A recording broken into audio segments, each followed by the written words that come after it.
9 জুলাই 2025 তারিখ রাজধানীর sir Salimullah medical college Mitford হাসপাতালের সামনে একটি লোমহর্ষক এবং খুব দুর্ধর্ষ একটি হত্যাকাণ্ড সংঘটিত হয়।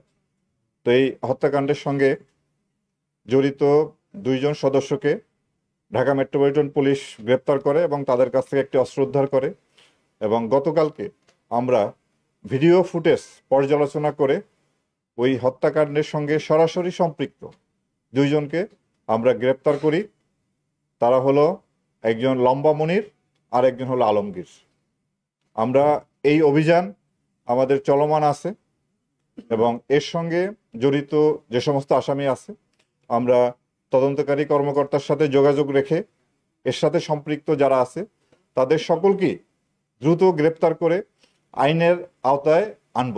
এই জন্য আমরা দৃঢ় প্রতিজ্ঞ এই ধরনের একটি লোমহর্ষক ঘটনার যাতে কঠিন শাস্তি ব্যবস্থা করা যায় সেজন্য আমরা ব্যবস্থা করব এবং যাতে এই বিচারটি খুব দ্রুততম সময়ে সম্পন্ন করা যায় সেজন্য আমরা সরকারের কাছে আবেদন জানাব। এবং এই অভিযান এখনও চলমান আছে এবং বাংলাদেশ সেনাবাহিনীও এই অভিযানের সাথে সম্পৃক্ত আছে এবং ঢাকা মেট্রোপলিটন পুলিশও তাদের অভিযান অব্যাহত রেখেছে।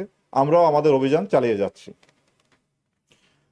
আরেকটি খুব দুঃখজনক ঘটনা যেটা আপনারা জানেন যে চট্টগ্রামে এক স্বামী তার স্ত্রীকে হত্যা করে 11 টুকরা করে সেই 11 টুকরা তার বাড়িতে রেখে সে পালিয়ে যায়। এই ঘটনাও আমরা ছায়া তদন্ত শুরু করি এবং এই ঘটনার সঙ্গে যে সম্পৃক্ত ওই স্বামী তাকে আমরা মোহাম্মদ সুমন তাকে আমরা গ্রেপ্তার করতে সক্ষম হই এবং তাকেও আইনের আওতায় আনা হয়েছে। মিটফোর্ডে যে ঘটনাটি সংঘটিত হয়েছে এটির মূল তদন্ত ডিএমপি করতেছে। তারাই তদন্ত করে এর সঙ্গে কারা জড়িত কিভাবে সম্পূর্ণ বিষয়টা বের করবে এবং আমরা ছায়া তদন্তের মাধ্যমে আমরা ডিএমপিকে এক্ষেত্রে সহায়তা করছি। ছায়া তদন্ত আমরা গতকালকে থেকে এটা শুরু করেছি এবং এই বিষয়ে যে আপনারা তদন্তকারী সংস্থা তাদের কাছ থেকেই বিস্তারিত জানলে ভালো হয় বিষয়টি। আমরা আমাদের এটা গোপনে কাজটা চালিয়ে যাচ্ছি। আমাদের কাছে অপরাধীর পরিচয় অপরাধী, সে কোন দলের কত বড় শীর্ষ নেতা বা কত বড় নেতা সেটা আমরা কোনোভাবেই বিবেচনায় আনি না।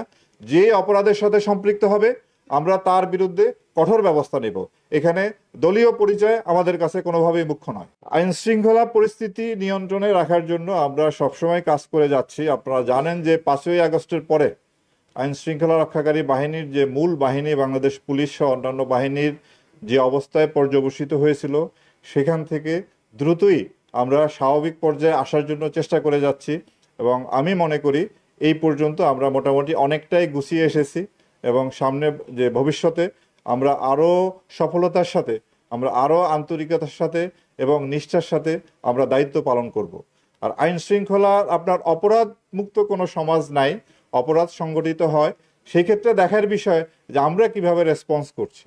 আপনি মব ভায়োলেন্স বলেন, চুরি বলেন, ডাকাতি বলেন, দস্যুতা, খুন, প্রত্যেকটা ঘটনায় আমরা মামলা নিচ্ছি এবং এর সাথে জড়িত তাদেরকে আমরা কিন্তু গ্রেপ্তার করছি। কাউকে কিন্তু কোনোভাবে ছাড় দেওয়া হচ্ছে না। তবে আমাদের এই প্রচেষ্টা যদি অব্যাহত থাকে আমরা আশা করি সামনে আইন শৃঙ্খলা পরিস্থিতি আরো ভালো হবে। ঘটনাটা সেটা স্থানীয় ব্যবসা বাণিজ্য, চাঁদাবাজি এই সংক্রান্ত বিষয়ে যারা প্রাথমিকভাবে একেবারেই প্রাথমিকভাবে, বাট এটা ডিটেলস বলার মতো অবস্থানে আমরা নাই। এটা যারা তদন্ত করতেছেন তাদের সাথে যোগাযোগ করতে পারেন। আমরা এই মুহূর্তে এই ঘটনার সাথে যারা সম্পৃক্ত যাদের পাওয়া যাচ্ছে তাদের গ্রেপ্তারের জন্য আমাদের অভিযান পরিচালনা করে যাচ্ছি। দেখেন, এটা আমরা অপরাধ সংগঠিত হওয়ার পরে সেই অপরাধীদের বিরুদ্ধে ব্যবস্থা নেই। এটা একজন সমাজবিজ্ঞানীর গবেষণার বিষয় হতে পারে। ওনারা গবেষণায় এটা বের করে আনতে পারেন যে কেন এই ধরনের অপরাধ হচ্ছে, কেন আমাদের দেশের কিশোররা যার বয়স 13, 14, 15 বছর তারা কিশোর গ্যাংয়ের সদস্য হচ্ছেন। আমাদের সার্বিক আর্থসামাজিক অবস্থা, আমাদের ওভারঅল যে একটা কালচার, সব কিছু মিলে গবেষণা করলে হয়তো এর একটা ফলাফল আসতে পারে। বাট আমরা এই মুহূর্তে যারা অপরাধ সংগঠন করছে তাদের বিরুদ্ধে ব্যবস্থা নিচ্ছি, তাদের আইনের হাতে সোপর্দ করার জন্য আমরা কাজ করে যাচ্ছি। চাঁদাবাজদের একটা তালিকা আমরা সবসময় করি, এটা আপডেট করি এবং ওই তালিকা অনুযায়ী যারা চাঁদাবাজির সাথে সম্পৃক্ত জড়িত তাদের বিরুদ্ধে আমরা আইনগত ব্যবস্থা নিই। এই প্রক্রিয়া আমাদের চলমান আছে।